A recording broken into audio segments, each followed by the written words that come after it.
Jusqu'à 9 h, Good Morning Business. Il est 7h24 et c'est un jour sans fin pour reprendre l'expression du Premier ministre Jean Castex hier chez nos confrères de BFM TV. Nous sommes avec Hervé Beckham, le vice-président confédéral de l'Union des métiers et des industries de l'hôtellerie. C'est un jour sans fin pour vous et pour tous vos adhérents, Hervé Beckham, même si, petite lueur d'espoir, on connaît depuis hier le protocole de réouverture des hôtels et des restaurants. Bonjour à tous et à toutes.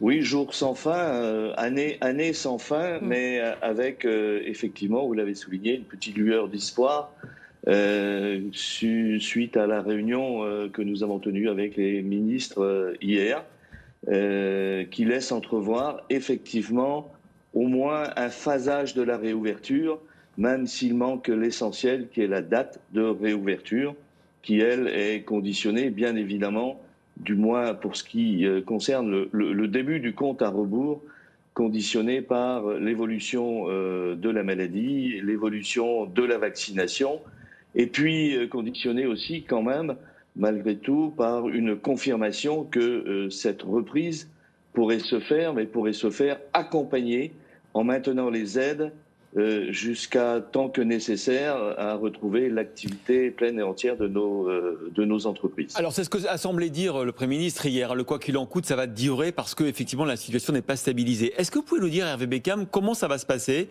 une fois qu'on aura le go? Comment va se passer le compte à rebours? Quelles sont les différentes phases sur lesquelles vous avez trouvé un accord avec le gouvernement?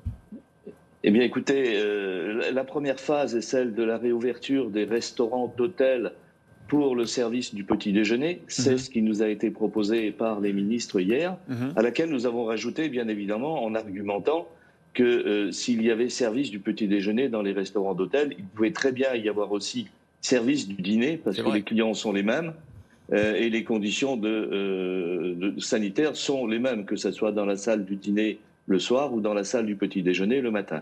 Donc voilà, c'est la première phase, réouverture des restaurants d'hôtel pour le petit déjeuner et également pour le dîner. Ça c'est important parce que ça veut dire qu'on va pouvoir partir en vacances, en week-end et qu'on aura un service complet dans les hôtels où on ira quand même. Hein.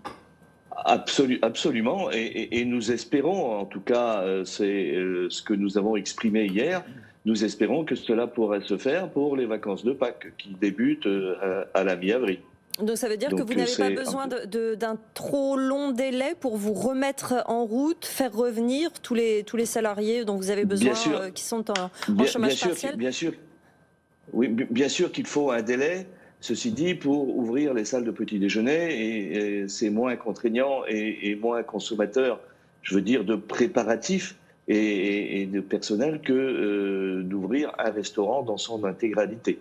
Donc si les conditions, en tout cas préalables, qui nous ont été fixées, d'évolution de la maladie et d'évolution de la vaccination nous étaient favorables, pourquoi pas ouvrir à partir du 15 avril dans les restaurants d'hôtel, du moins pour la partie petit déjeuner, et je dis bien notre demande de la partie dîner également. Alors la deuxième phase, ça sera la réouverture des terrasses notamment, mais des salles aussi ouvertes à 50%.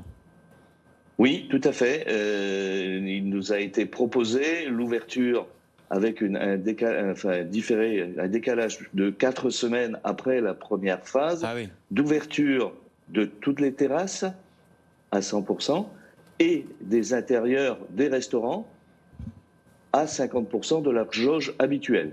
Là, l'espoir, pour en avoir parlé à plusieurs restaurateurs, c'est le 20 mai. Tout le monde se me dit, peut-être que le 20 mai, on pourra rouvrir les terrasses. Ben écoutez, si vous rajoutez 4 semaines au 15 avril, on est au 15 mai, 20 mai. C'est effectivement l'espoir que nous formulons et que nous avons de voir la réouverture partielle de nos établissements. Et la troisième phase, du coup, vous la ciblez pour le début de l'été ? 4 semaines plus tard, c'est-à-dire 15-20 juin, la réouverture complète de nos établissements, bien évidemment dans le cadre du protocole que nous avons établi et qui est en vigueur aujourd'hui, c'est-à-dire le protocole du mois de septembre 2020. Ça veut dire que cet été, on espère avoir le même protocole qu'à l'automne, mais pas vraiment de retour à la normale complet, hein. Ben non, il restera toujours bien évidemment les mesures barrières, les nécessaires, c'est-à-dire le masque probablement dans les déplacements, et puis la distanciation sociale dans les salles de restaurant de 1 mètre. Les discothèques, par exemple, est-ce que les discothèques, on peut envisager qu'elles soient rouvertes cet été ou non? Nous espérons et nous bataillons en tout cas auprès des différents ministères, et je ne veux pour preuve que cette réunion qui va se tenir demain, je crois, avec les discothèques et le ministère, pour trouver une date d'ouverture, trouver un mode qui permette aux entreprises de la nuit, au monde de la nuit, de pouvoir réouvrir et trouver de l'activité. Ça ne faisait pas partie, ça faisait partie de nos demandes hier, mais pas des réponses que nous ont apportées les ministres au cours de la réunion. Merci beaucoup Hervé Beckham, vice-président de l'Union des métiers et des industries de l'hôtellerie, d'avoir été avec nous ce matin dans Good Morning Business.